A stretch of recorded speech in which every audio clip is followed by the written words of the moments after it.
Hello, everyone. I'm Pat Norman here with Paulette Williams-Thomas, and we welcome you to the June 19th, 2025 episode of FreePod.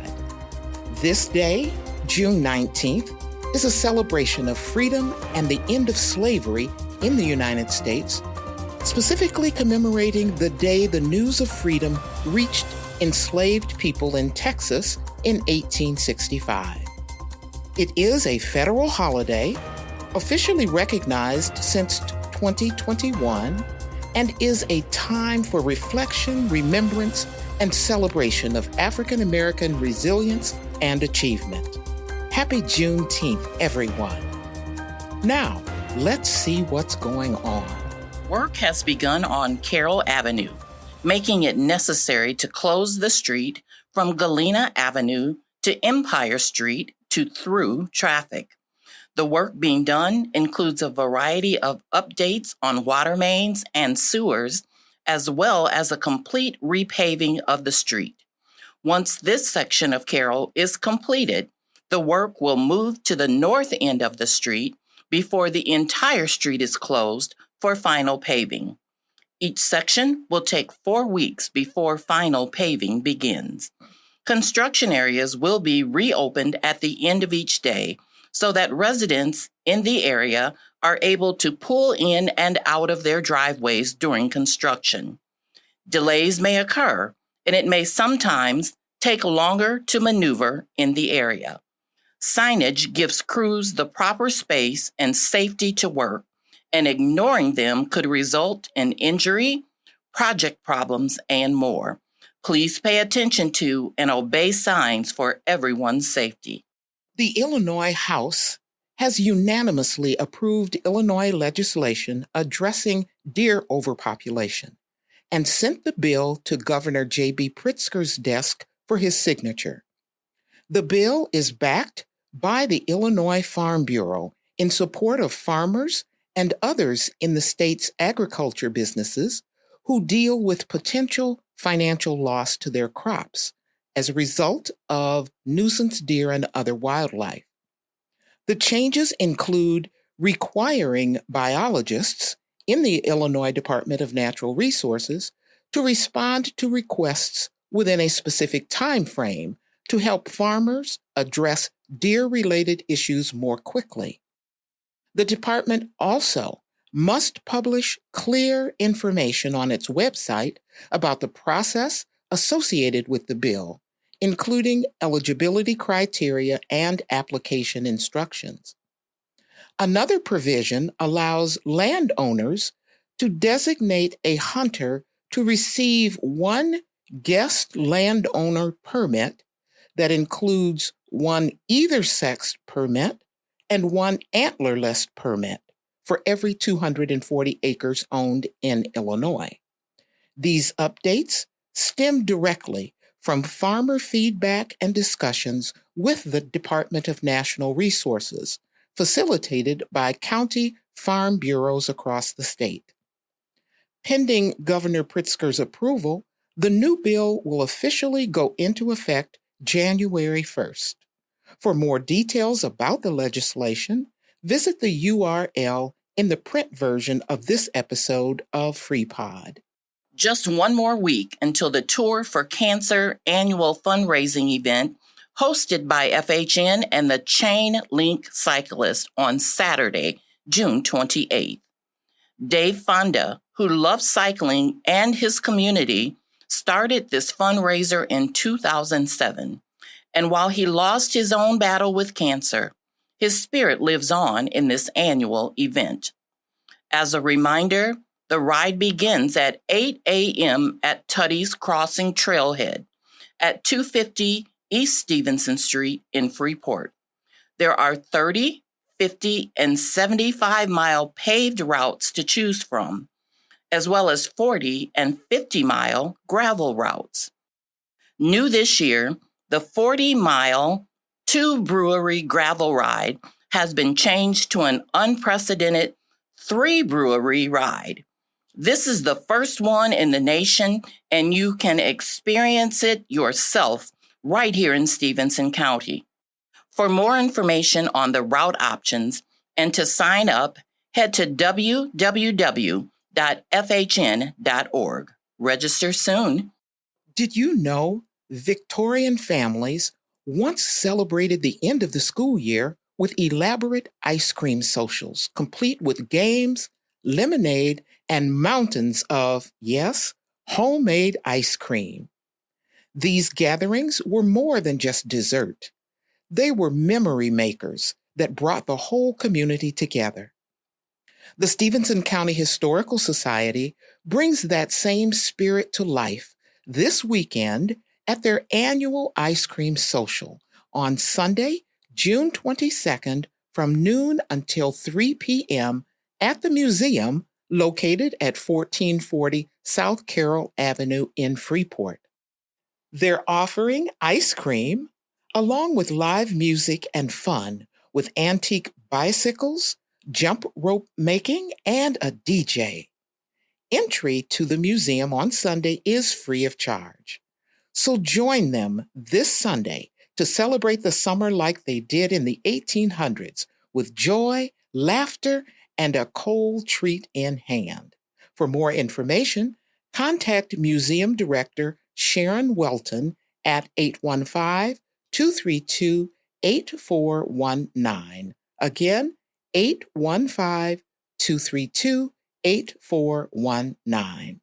Everyone hates colds, especially in the summer. Plus, during the warmer months, many people are also dealing with allergies. As well, asthma and acid reflux can cause coughing at any time. One of the classic symptoms of these types of respiratory issues is a cough, and sometimes it seems like it just won't go away. Why is that? Coughing is a protective reflex that helps us eliminate things blocking our airways. We also cough to clear our airways so we don't choke, like when we swallow something and it accidentally goes down the wrong pipe. There are several reasons a cough could last longer than a week or two. It could be the result of inflammation from an upper respiratory tract infection, which can linger because there may still be some irritation in your lungs. Coughing can sometimes be worse at night or even only occur at night. This often happens because mucus drains down the back of your throat when you lie down, which affects the upper airway and causes coughing. There's a difference between wet and dry coughs as well. Wet coughs, also called productive coughs, produce mucus and are usually related to the infections of the upper respiratory tract or sinuses, including the common cold, that usually go away in 10 to 14 days. Dry coughs don't produce any mucus, and some of the most chronic coughs fall into this category, and they usually last more than 3 weeks. Allergies, asthma, and acid reflux are common causes of dry coughs, as well as some medications like those used to treat high blood pressure, and even over-the-counter drugs like Advil, Motrin, and aspirin. It's generally fine to attempt self-treatment of coughs first, including drinking plenty of fluids and giving over-the-counter medications a try. However, if your cough persists for more than 3 weeks, it's a good idea to visit your primary care provider. And if you're showing any signs of highly contagious whooping cough, like nausea, vomiting, a persistent fever, and severe coughing, head to your provider right away. Other reasons to visit your provider as soon as possible include coughing up blood, spiking fevers, or significant shortness of breath. So while coughs can help our bodies get rid of irritants, it's always good to pay attention to what else your body may be telling you. And don't forget to cough into your elbow to avoid sharing any germs with others. For more hints and tips on dealing with annoying coughs, visit the URL in the print version of this episode. The Northwest Illinois Bird and Nature Alliance has set their schedule for a number of stewardship days through the end of July. Depending upon the site or week, they will be doing a variety of tasks such as removing sweet clover, burdock, and wild parsnip, cutting brush, girdling saplings, or otherwise reducing the competition to the region's mature prairie, woodland, and wetlands. Times vary, so be sure to check the schedule for details, including what to wear and what to bring. More details and directions can be found on the Facebook page by searching on Facebook for Northwest Illinois Bird and Nature Alliance, or by clicking on the link in the print version of this episode of FreePod. As we look to the week ahead, don't forget that Highland Community College's Summerset theater production of Cinderella starts tomorrow night. Tickets are $20 for adults, $18 for seniors, and $10 for students and children, and can be purchased online at www.highland.edu, or can be purchased in person at the theater box office or by phone at 815-599-3718. If you're hungry, tomorrow or Saturday, the Cub Foods Brat stand this weekend will be run by Freeport Phantoms Football and Cheer, who will be there both Friday and Saturday from 11 o'clock a.m. to 5 o'clock p.m. to serve brats, burgers, hot dogs, and ribeye sandwiches. Also on Saturday morning, don't forget to see what's fresh and delicious at the two farmers markets in Freeport as well as in Lena.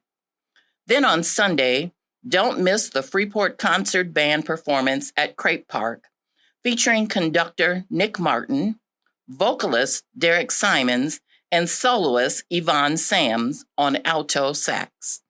It will also be family night, including fun attractions like Touch a Truck, so be sure to bring the whole family along. If you are looking for something to do this week or any week, visit the Greater Freeport Partnership website at www.greaterfreeport.com and click on Weekly Events for a comprehensive listing of many more entertainment and dining events and activities throughout Stephenson County.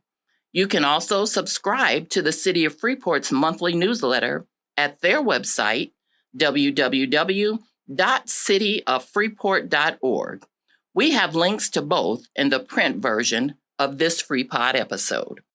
If you haven't already done so, be sure to listen to this week's in-depth interview where guest FreePod host Sherry Gibson visits with professional dog trainer Jan Carlson about ways to make sure your furry friends are comfortable and safe during hot weather, as well as sharing information about therapy dogs. The interview is available online and can be listened to at any time.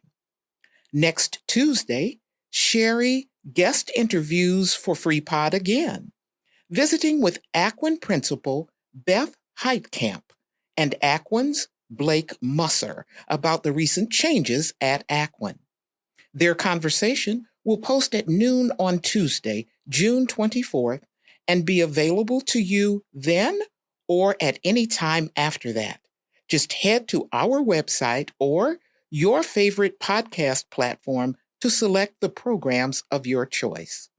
As always, FreePod couldn't come to you without the Mass Communication Department at Highland Community College and our community liaisons and reporters. Thank you, Team FreePod. You can always find us on our Facebook page or the website of our national public radio partner, WNIJ in DeKalb, at www.northernpublicradio.org. For more info, including how to make a tax-deductible contribution to support our work, visit our website at www.freepod.org. With that, time's up for this week. Tune in again next Thursday at noon or anytime after that on our website or your favorite podcast platform for more about what's happening in Freeport. Thank you for listening, and again, happy Juneteenth.